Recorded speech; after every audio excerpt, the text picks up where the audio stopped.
I'm about to go online. Okay.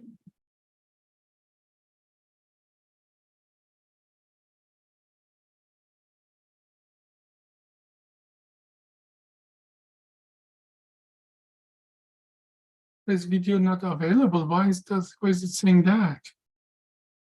It might be your settings on your computer. No, I think it is already online. It says meeting is now streaming live on YouTube. Do you want me to check? Do you want me to check the YouTube?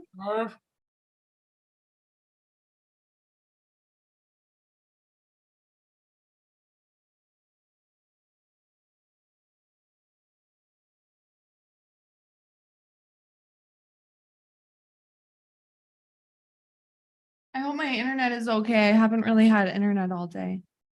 Okay. No. Yeah, it says you're live. Okay. Well, so let's start then. Hi, everybody. Thank you for joining. Today we're going, let's start over. Hi, everybody. Welcome to Essence of History. Today we're going to be talking about the miracle of Grant's memoir. I'm Amanda Armagost. And I'm Dr. Abbasi for Essence, and it's going to be only two of us today. Now, I'm happy that you chose to limit the conversation to just a special part of Grant, General Grant's or President Grant history, because his history, his life was intertwined in very tumultuous time in the American history. And there is so much can be said about Grant, but I would like to know, why did you choose this special part of Grant's life, Amanda? I chose a special part of Grant's life because it was really touching to me. Earlier this week, I don't really remember how the topic came up, but Charlie told me this story actually. And I thought it was really impressive because I know we'll get into it a little bit more and we can talk a little bit about the history of Grant's life, but that story that I would like to tell is at the end of his life or towards the end of his life. And back when Grant was alive, I think that women really weren't valued based on things that I've read and kind of my own interpretation of stories I've heard and laws that were in place back then. And Grant really was a gentleman. I think there were a lot of gentlemen back then. I don't know if there's as many gentlemen in the same sense today. Grant was very honest, it sounds like.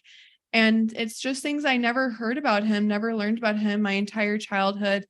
You know, going to school in the US, we learn a lot about the presidents, but we only learn about while they're president. We don't learn about their life after presidency or struggles that they went through. So I thought it was very touching. Yeah. Well, let's start with the trivia. What dollar bill is Grant face on? 50. Yeah, $50 bill. Oh, it doesn't show it, but on the $50 bill, you see Grant's picture. So I'm assuming we have like 46 presidents, but just a handful of them have their picture on bills.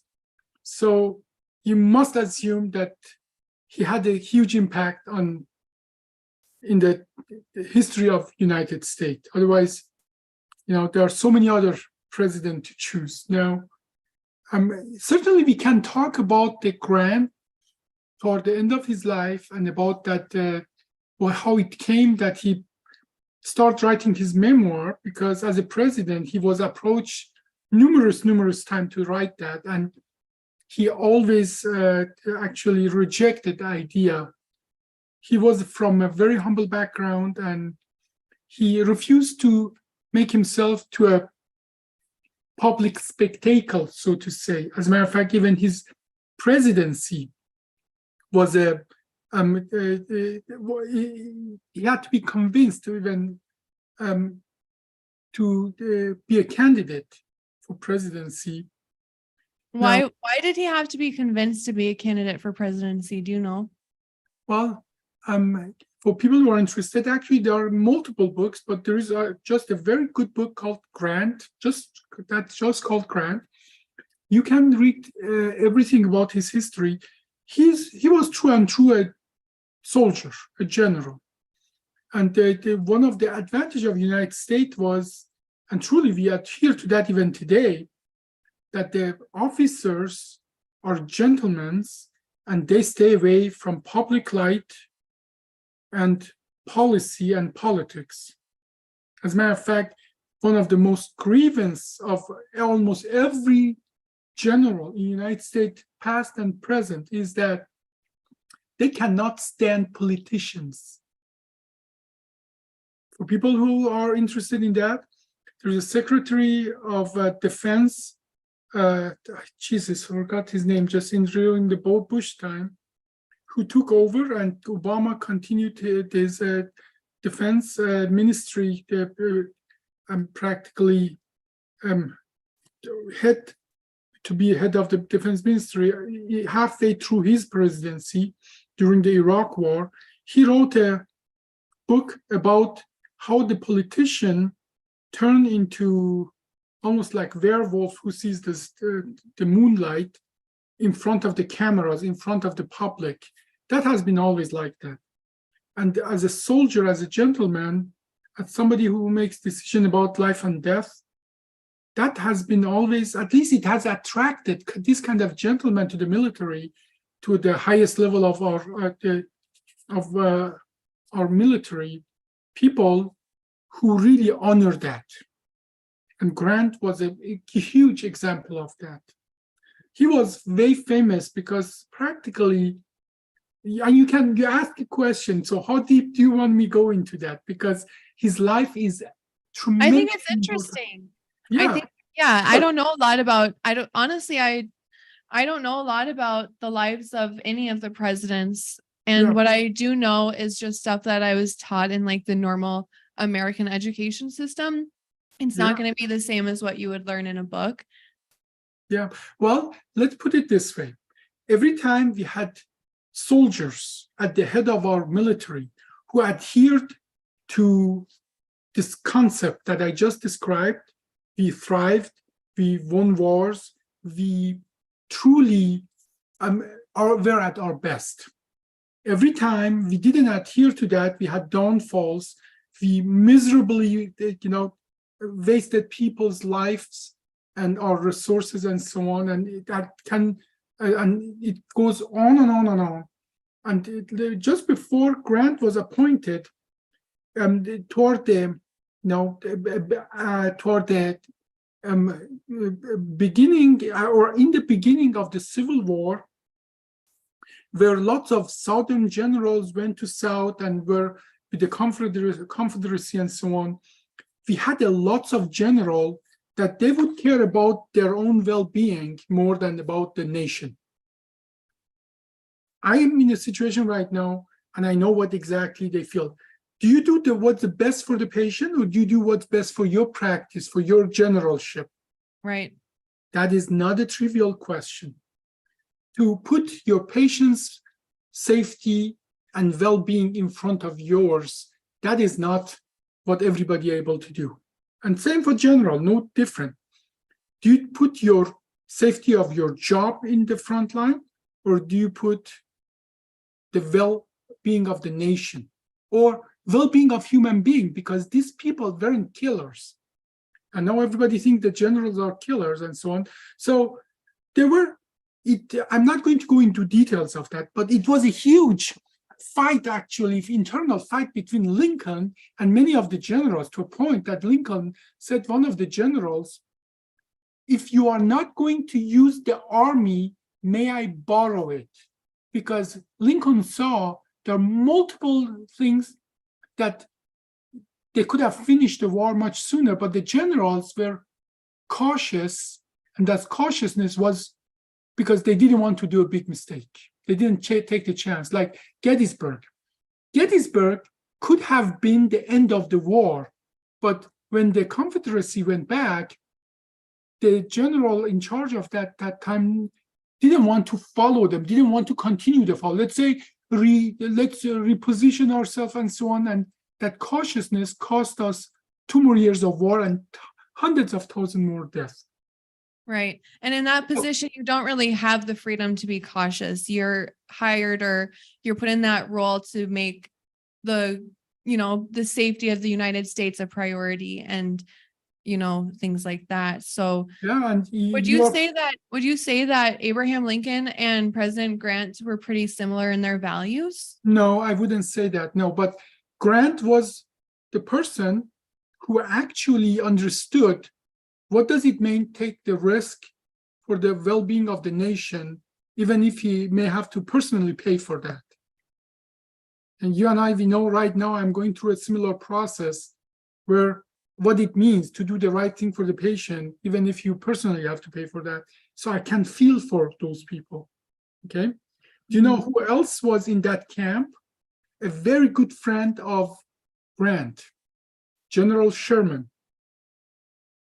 Okay, so, and if you read about their friendship, and everybody says Sherman, the so-called Sherman Marsh, until recently, or even now in South, Sherman is considered a butcher and so on, because he just cut through the South and cut their supplies and really devastated their economy and so on.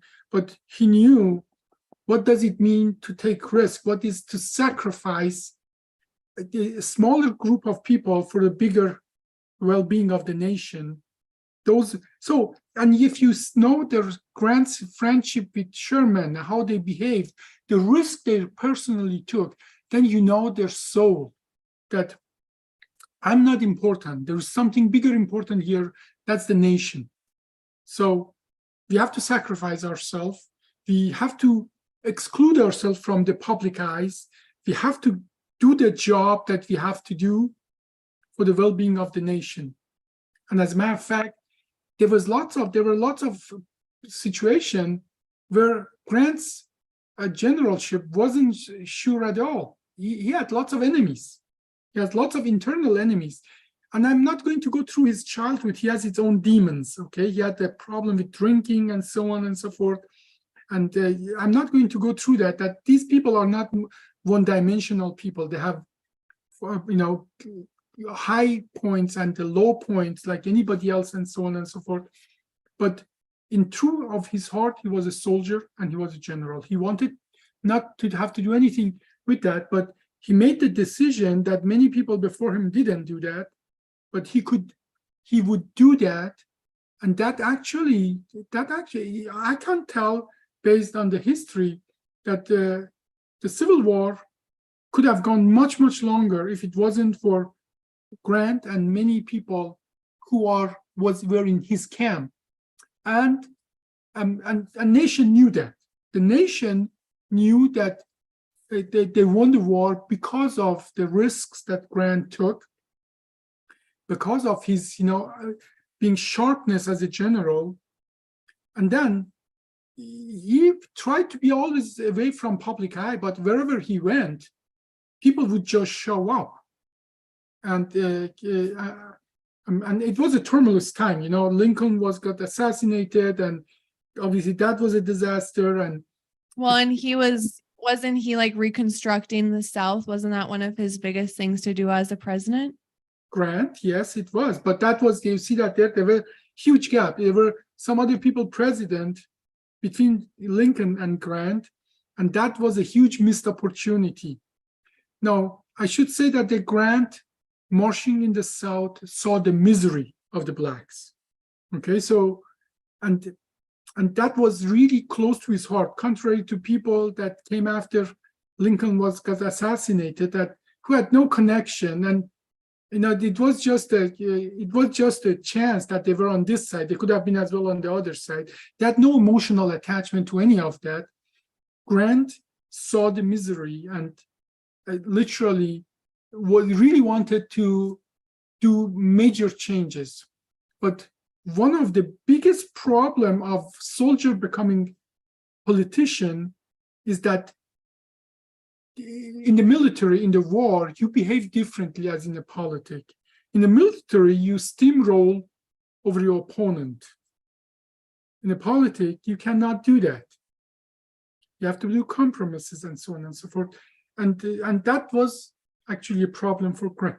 during his residency, during his presidency, he did a lot of good work, but he missed a lot of opportunities by trying to govern the country like a general rather than like a politician. So you see, nobody's one-dimensional.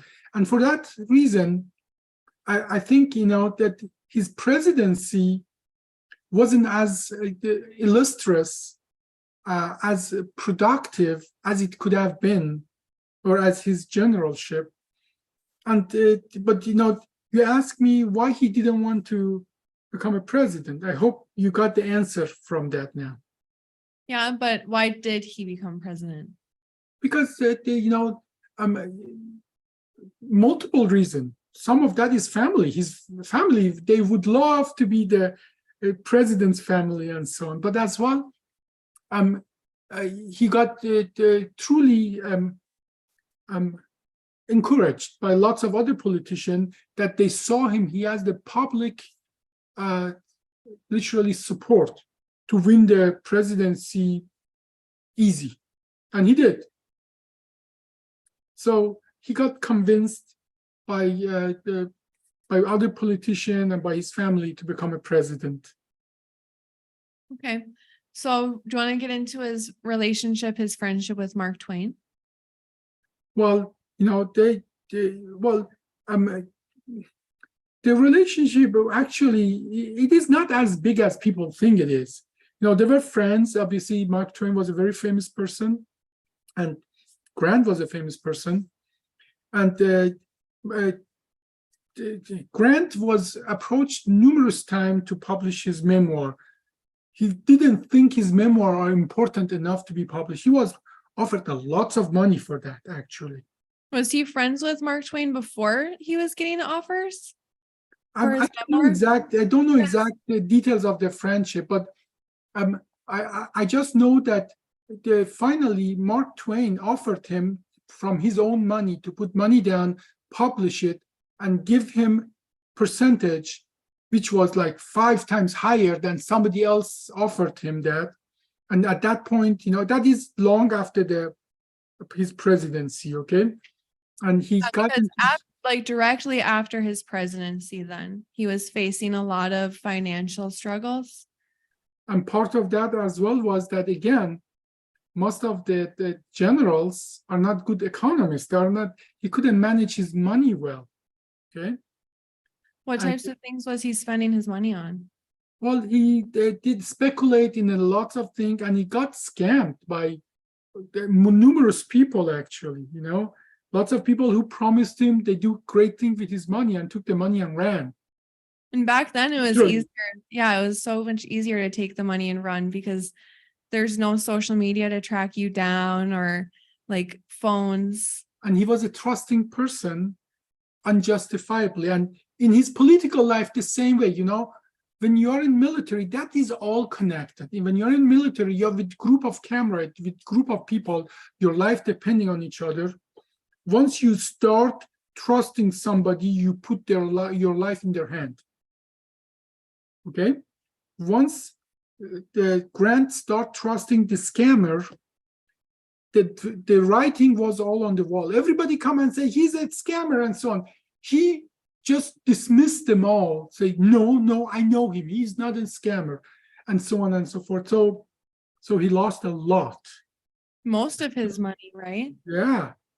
And they had to move out, and they financially weren't doing well. And, at that time, obviously the situation wasn't like now that you're a president, you get $100,000 to go and talk someplace and so on and so forth. Most of, the president's salaries at that time were less than a general. One of the reasons Grant didn't want to become president is that he was concerned, can he live with the president's salary? That is not a joke. But as a matter of fact, that at that time many presidents had the same thing. But now you get about $400,000 is president's salary, which is much less than anybody, in the mid, industry as a CEO of a company, mid-sized industry, and so on. But that's not how the president these days make their money. After Yeah, that, they the do book show. deal for millions. They go talk any place like Clinton, talk in a place and collect $100,000 for one talk, and so on and so forth. So, but at that time, you became a president truly for mostly for power or conviction, and he became a president for conviction. So, and after that, obviously people offered him to write his memoir about the Civil War and so on, but he never considered that worthy of writing that. He was offered a lot of money, and then he was going to write a series of the things and so on, a series in the newspaper and so on. But then he was in a really bad financial situation, and he noticed that's the only way he can get some money back, and that was actually as well was during another tragedy. He was chewing tobacco like lots of people his time, and he had throat cancer. He was diagnosed with throat cancer, and he practically knew that his life expectancy is extremely limited, and he has lost all of his money. And he still had a family too. And he felt a sense of responsibility to his family. So him writing his memoir was his last act of self-sacrifice or devotion to others, because he didn't want his family to struggle financially. And I know that part appeals to you. That part. Actually, no, what appeals to me even more is that he's going through these financial struggles and he understands he needs to be there for his family. He can't, like, women could not have a job. Women wouldn't be able to make money. So if he didn't leave money for his family, his wife would be completely poor and basically have nothing. Like, she couldn't do anything. And Grant was still a gentleman. He had someone who wanted to write his book with him, and weren't they trying to rip him off? Like, they were giving him a really like 10% or something like that. That is where Mark Twain comes in. Yeah, Mark Twain was so angry that they lowballed him, that said, forget about them.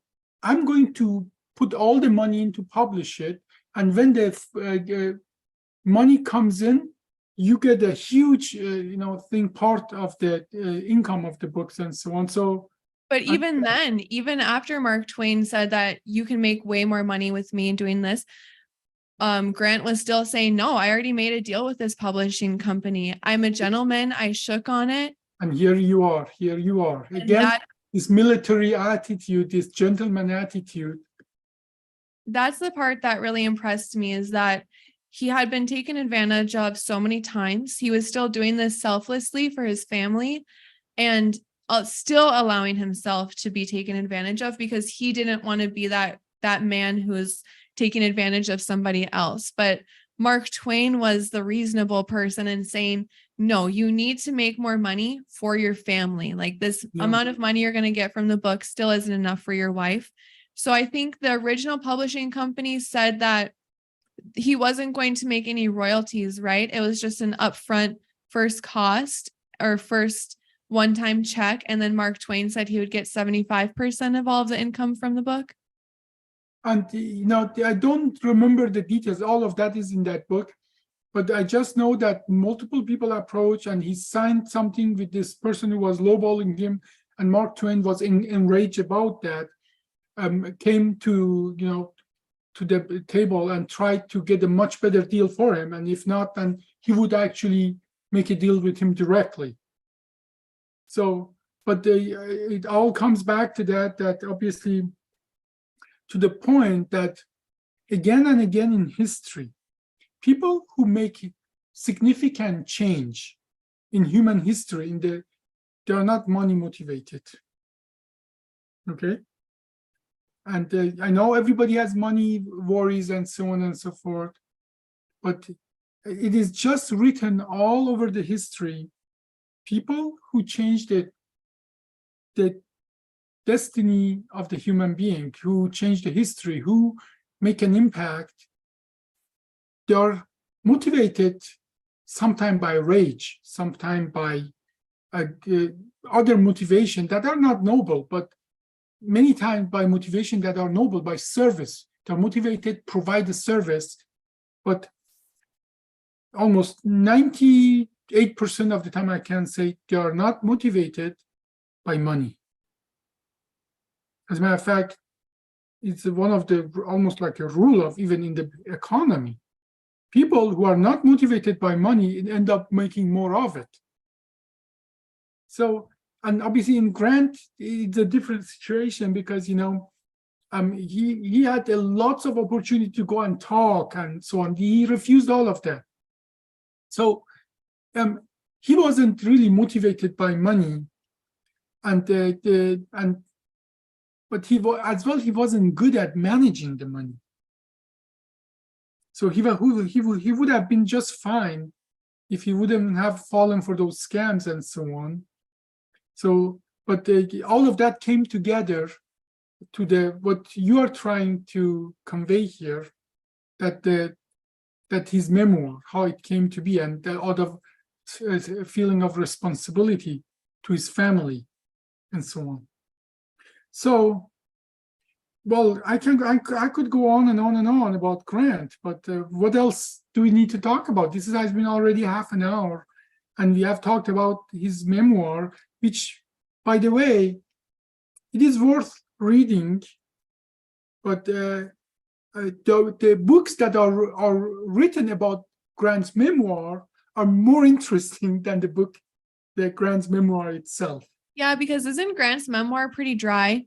I think I heard that the memoir is mostly, or a lot of the memoir is parts of his journal or parts of his diary. So it's not very juiced up like a normal book would be, where you're saying like the scorching sun was beating on our backs, the sweat, where he just said, we went here on this day. This is what we did. This is what we left. Yeah. So it's a more straightforward memoir, but I think it gives a better perspective of the history of war. That's what it is. It is not the very first essence of podcast we did. We talked about what is the least favorite subject of us, and everybody came back that history is the least favorite. And it was mine. It was mine as well. When I was in the school, the dry history that was taught to us, just the fact and the dates and the numbers. But once you put the love, the emotions, the humanity in that, the dynamic between these people, once you understand how the interaction were, then all of a sudden history comes alive and then become interesting. History was my least favorite subject in the school, and now it's my most favorite subject. I cannot get enough of it because but this history that I get now, it is not just getting the history of the Napoleonic War, when it started and so on, but how interaction between these people really caused that. How, let me tell you something that makes the Grant history juicy. Did you know that Grant's wife, actually, let's go back. Did you know Abraham Lincoln's wife, Mary Lincoln, saved Grant's life by being obnoxious? Okay. That must have saved a lot of lives by now. Okay, so Mary Lincoln, Abraham Lincoln's wife, by all regard, was a anxiety-ridden, psychotic person, especially after their child died. And she was lost. She would berate cabinet member, and she was the most obnoxious person to be around. And in that theater where Lincoln got assassinated, actually Grant and the Grant's wife were supposed to be there. And Grant, who won the war against the South, was the primary target. But Grant's wife could not stand Mary Lincoln. So they pretended that they are sick or something, so he did not attend that theater. As a matter of fact, the killer passed Grant and his wife on the carriage on the way in, and was so disappointed that Grant is not going to be there. They almost changed their plan and so on, but then said, okay, if we cannot get Grant, let's kill Lincoln and so on. Wow. So Mary Lincoln, by being obnoxious, and Grant's wife being so hateful toward her, saved Grant's life. That's really cute, actually. Like, Cute. I mean, Not the it's word I sad. would use, but you see this intertwining of the history. Yeah. That is what makes the history. When you read about the interaction between, Mary Lincoln's lost to history. Okay. Right. What And- else? Tell me something more juicy. About whom? Do you want to know juicy stuff? Those people. Well, Mary Lincoln set a standard that is still to date valid in the United States and in the White House. So the wives of the president, they get an allowance to set up the White House and so on. There's an allowance there. Now, at that time, it wasn't like that. And there's an allowance now because Mary Lincoln went on the shopping spree and spent a lot of money. Another woman who loved to go shopping, they had to take a loan from the Treasury Department and so on. And that is become juicy. So there were talks of impeachment against Lincoln because of that. Oh my God. I bet he was so pissed at Mary. He's like, what are you doing? You're sabotaging my presidency. I have so many people to free and you're spending all this money. Lincoln wasn't planning to free anybody. So, but that's Lincoln. We should talk about Lincoln another time. So, a juicy but sad story about Grant. Most of his life, he had problem with the alcoholism and drinking.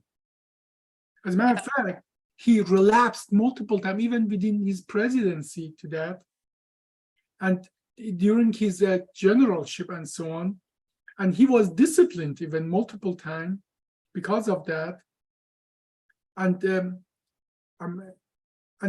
that is what, he had a very heavy childhood. Okay.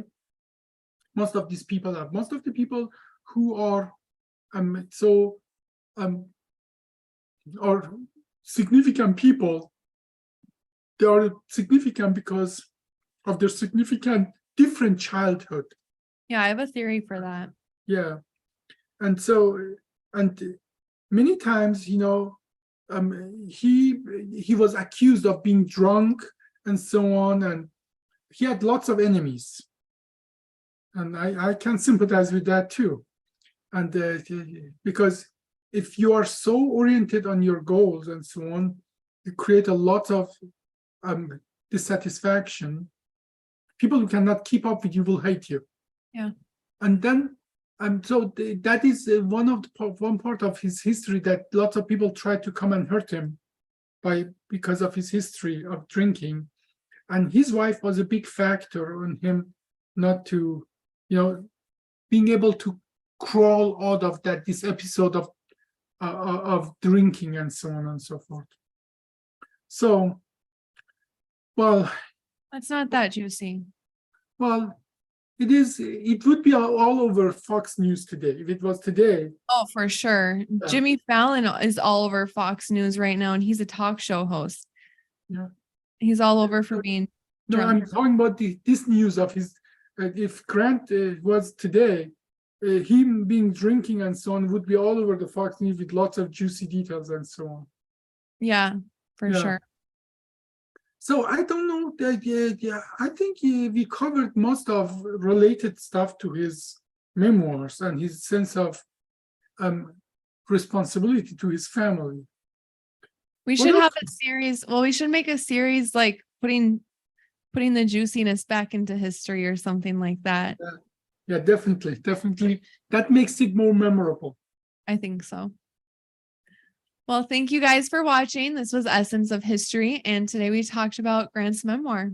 I'm Amanda Armagost. And I'm Dr. Abbasi for Essence. Joins us for more history. Thanks, guys.